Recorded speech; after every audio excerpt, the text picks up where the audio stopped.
ஓம் நமச்சிவாய. தென்னாருடைய சிவனையை போற்றி, எந்நாட்டவர்க்கும் இறைவா போற்றி. சென்ற பதிவில் சூரியன் சிறப்பு சிலவற்றை பார்த்தோம்.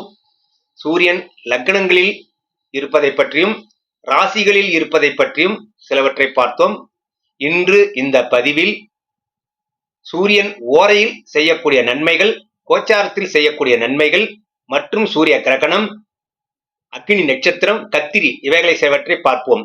இந்த பதிவில் முதலில் நாம் காண இருப்பது சூரியனால் உண்டாகக்கூடிய நோய்கள். உஷ்ண சம்பந்தப்பட்ட நோய்கள் மூலம் காய்ச்சல், வயிற்றுக் கோளாறு, இதய நோய், தோல்வியாதி, நெருப்பால் கண்டம், எதிரிகளால் பிரச்சனை, கண்களில் பாதிப்பு, திருடர்களால் பாதிப்பு உண்டாகும்.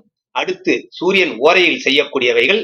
நாம் சூரியன் ஓரையில் செய்யக்கூடிய நன்மைகள் என்னென்றால், பெரிய அதிகாரிகளை சந்திக்கலாம், அரசு வழியில் பெறக்கூடிய லாபங்களுக்கான முயற்சிகளை மேற்கொள்ளலாம், தொழில் வியாபாரம் போன்றவற்றை தொடங்கலாம், உயர் பதவிகளை ஏற்றுக்கொள்ளலாம், உயில் எழுதல் மற்றும் மாத்திரைகள் சாப்பிட தொடங்கலாம். இவைகளுக்கு சூரிய ஓரை சிறப்பானது. நவகிரகங்களில் அரசனாக விளங்கும் சூரியனை காலையில் தினமும் வணங்கி வழிபடுவதால் ஆன்மீக பலமும் ஆத்ம வளமும் பெருகும். சூரியனை நமஸ்காரம் செய்வதால் கண் பார்வையும் சிறப்பாக இருக்கும். தினமும் காலையில் குளித்து சூரியனை பார்த்து சூரிய நமஸ்காரம் செய்து வந்தால் சகல பாக்கியங்களும் கிடைக்கும். அத்துடன் சூரியனால் ஏற்படக்கூடிய தீமைகள் அனைத்தும் நன்மையாகவே நடக்கும். அடுத்து சூரியனால் கல்வியின் சிறப்புகள். 1. உணவுத்துறையில் வேலைவாய்ப்பு, 2. நிர்வாகத்துறை, 3. தணிக்கைத்துறை, 4. கணக்குத்துறை, 5. மருத்துவத்துறை, 6. ரசாயனத்துறை, 7. ஆலைகளில் பணிபுரியும் வாய்ப்பு, 8. இராணுவத்தில் பணிபுரியும் வாய்ப்பு, 9. நாட்டையே ஆள்வது, 10. உயர் பதவி, 11. தலைமை பதவி, 12. குரு, 13. காவல்துறை, 14. ஆசிரியர் தொழில். மேற்கூறியபடி ஜாதகத்தில் சூரியன் நல்ல இடங்களில் அமர்ந்திருந்தால் மட்டுமே இது போன்ற பணியில் அமர்வார்கள். அடுத்து கோச்சாரத்தில் சூரியன். சூரிய பகவான் கோச்சார ரீதியாக ஜென்ம ராசிக்கு 3, 6, 10, 11 இந்த இடங்களில் சஞ்சாரம் செய்யும் போது முன்னேற்றமான பலன்களை உண்டாக்கும். ஜென்ம ராசியில் சஞ்சரிக்கும் போது உடல் ஆரோக்கியத்தில் பாதிப்பும், குடும்பத்தில் மருத்துவ செலவுகள் அதிகரிக்கும், பொருள் சேதங்கள் உண்டாக்கும், வீண் அலைச்சல்களும் தொந்தரவுகளும் உண்டாக்கும், அவமதிப்புகளும் உண்டாக்கும். ராசிக்கு 2 சூரியன் வரும்பொழுது பொருளாதாரத்தில் நெருக்கடி ஏற்படும், கண் நோய் உண்டாக்கும், குடும்பத்தில் நிம்மதி குறையும், பொருள் இழப்பு, கண்களில் பிரச்சனைகள் ஏற்படும், கடன் வாங்கக்கூடிய சூழ்நிலைகள் ஏற்படும். ராசிக்கு 3ஆம் இடத்தில் சூரியன் இருக்க குடும்பத்தில் நல்ல காரியங்கள் நடைபெறும், பொருளாதாரம் மேம்படும், கவலை குறைந்து மன நிம்மதி உண்டாக்கும், உயர் பதவிகள் கிடைக்கும், எதிரிகளை வெல்லும் வலிமை உண்டாக்கும், உடல் ஆரோக்கியமாகவே இருக்கும், செல்வாக்கும் மதிப்பும் பெருகும். சூரியன் 4ஆம் இடத்தில் சஞ்சரிக்கும் பொழுது அலைச்சல், டென்ஷன் அதிகரிக்கும், செலவுகள் கட்டுக்கு அடங்காது, பொருளாதாரம் ஏற்ற இறக்கமான நிலையில் இருக்கும், குடும்பத்தில் நிம்மதி நிலவும், பெண்களால் தொல்லைகள் ஏற்படும்.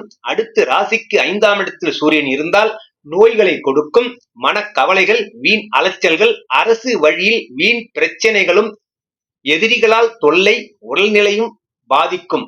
அடுத்து ராசிக்கு 6இல் சூரியன் சஞ்சரிக்கும் போது எல்லா விதமான பிரச்சனைகளும் தீரும், தீயவர்களும் நண்பர்கள் ஆவார்கள், லாபம் அமைக்கும், குடும்பத்தில் குதூகலம் அதிகரிக்கும், பொருள் வரவு இருக்கும், விரோதிகளையும் வெல்லக்கூடிய சூழ்நிலைகளை உருவாக்கும், ஆரோக்கியம் பெருகும். அடுத்து 7ஆம் இடத்தில் சஞ்சரிக்கும் பொழுது நோய் உண்டாகும், மற்றவரின் அவமதிப்பு உண்டாகும், மன வேதனையுடன் அலைய நேரிடும், கணவன் மனைவி இடையே கருத்து வேறுபாடு, உறவினர்களால் மன சஞ்சலம், இதய நோய், தன்மான குறைவு போன்றவற்றை ஏற்படுத்தும். ராசிக்கு 8ஆம் இடத்தில் சூரியன் சஞ்சரிக்கும் போது உடல் நிலையில் உஷ்ணம் சம்பந்தப்பட்ட பாதிப்புகளும் மனக்குறை உண்டாக்கும், நிம்மதி சுமாராகத்தான் இருக்கும், எப்பொழுதும் மனதில் கவலை ஏற்பட்டு கொண்டே இருக்கும், உயர்ந்தோரின் பகையும் உடல் நோயும் காணப்படும். சூரியன் ராசிக்கு 9ஆம் இடத்தில் சஞ்சரிக்கும் போது எதிர்பாராத விபத்துகள் ஏற்படும், அவமானம் ஏற்படும், குடும்பத்தில் நிம்மதி இருந்தாலும் தந்தையின் உடல்நிலை சில பாதிப்புகளை கொடுக்கும், அதே சிலரால் ஆதரவும் கிடைக்கப்பெறும். அடுத்து 10ஆம் இடத்தில் சஞ்சரிக்கும் போது தொழில் வியாபாரம் ரீதியாக முன்னேற்றம் ஏற்படும்.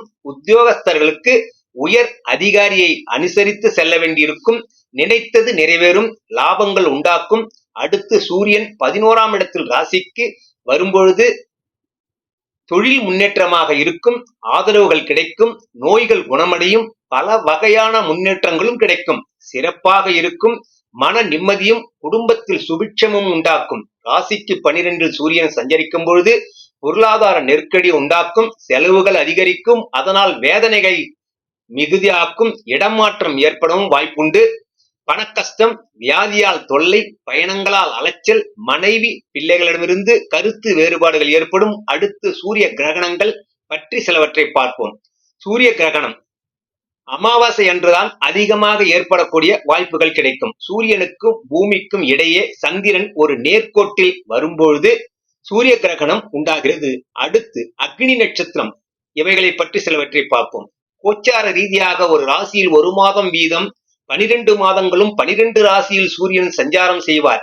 சூரியன் சித்திரை வைகாசி மாதம் மேஷம் ரிஷபம் ஆகிய ராசிகளில் பரணி நட்சத்திரத்தில் 3-4ஆம் பாதங்களில் தொடங்கி கிருத்திகை ரோகிணி 1ஆம் பாதம் முடிய சஞ்சரிக்கும் காலத்தில் அதிக வெப்பமுடன் இருப்பார்.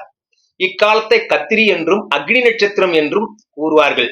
இக்காலங்களில் புதிய பூமி மனை வாங்குவது, புது வீடு புகுவது, விதை விதைப்பது, செடிகள் வெட்டுவது, உபதேசங்கள் பெறுவது, கிணறு போர்வெல் இவைகளை தவிர்ப்பது நல்லது. ஆனால் பூணூல் போடுவது, காது குத்துவது, மஞ்சள் நீராட்டு விழா போன்றவை செய்யலாம். அடுத்து மல மாதம். மல மாதம் என்றால் ஒவ்வொரு மாதத்திலும் சந்திரனும் சூரியனும் கூடும் காலம் அமாவாசை ஆகும். சூரியனுக்கு 7வது ராசியில் சந்திரன் சஞ்சரிக்கும் பௌர்ணமி ஆகும். ஒரே மாதத்தில் 2 அமாவாசைகள் அல்லது 2 பௌர்ணமிகள் வந்துவிடும். இதனை மலமாதம் என்று கூறுவார்கள். இந்த மலமாத காலங்களில் வீடு குடிபோகுதல் மற்றும் சுபகாரியங்கள் அனைத்தையும் தவிர்ப்பது நல்லது. அடுத்து சூரியனால் உண்டாகக்கூடிய யோகங்கள் சிலவற்றை பார்ப்போம். யோகங்கள் மொத்தம் 5. சுப வேசி யோகம், சுப வாசி யோகம், உபயசரி யோகம், பாப வேசி யோகம், புதாதித்ய யோகம். இந்த 5 யோகங்கள் பின்வருமாறு. சுபவேசி யோகம், இது சூரியனுக்கு 2இல் சுபகிரகங்கள் இருப்பது. இந்த யோகத்தால் குடும்பத்தில் இனிமையும் முன்னேற்றத்தையும் கொடுக்கும். அதாவது சூரியனுக்கு 2ஆம் இடத்தில் சுபர்களாகக்கூடிய குரு பகவான், புதன், சுக்கிரன், வளர்பிறை சந்திரன் ஆகிய கிரகங்கள் அமர்ந்தால் குடும்பத்தில் முன்னேற்றத்தையும் நல்ல பணவரவையும் உண்டாக்கும். அடுத்து சுபவாசி யோகம். இந்த யோகத்தில் பலன் சூரியனுக்கு 12ஆம் இடத்தில் சுபகிரகங்கள் இருப்பது. இந்த யோகத்தால் செல்வம் செல்வாக்கு உயரும், பேச்சாற்றலும் சிறப்பாக இருக்கும். அடுத்து உபய சரி யோகம். சூரியனுக்கு இருபுறங்களிலும், அதாவது சூரியன் இருக்கும் ராசிக்கு முன்பும் பின்பும் சுபகிரகங்கள் குரு பகவான், புதன், சுக்கிரன், வளர்பிறை சந்திரன் இவர்கள் அமர்ந்தால் செல்வாக்கு, சுகவாழ்வு, சொகுசான வாழ்க்கை போன்றவற்றை சிறப்பாகவே அமையும்.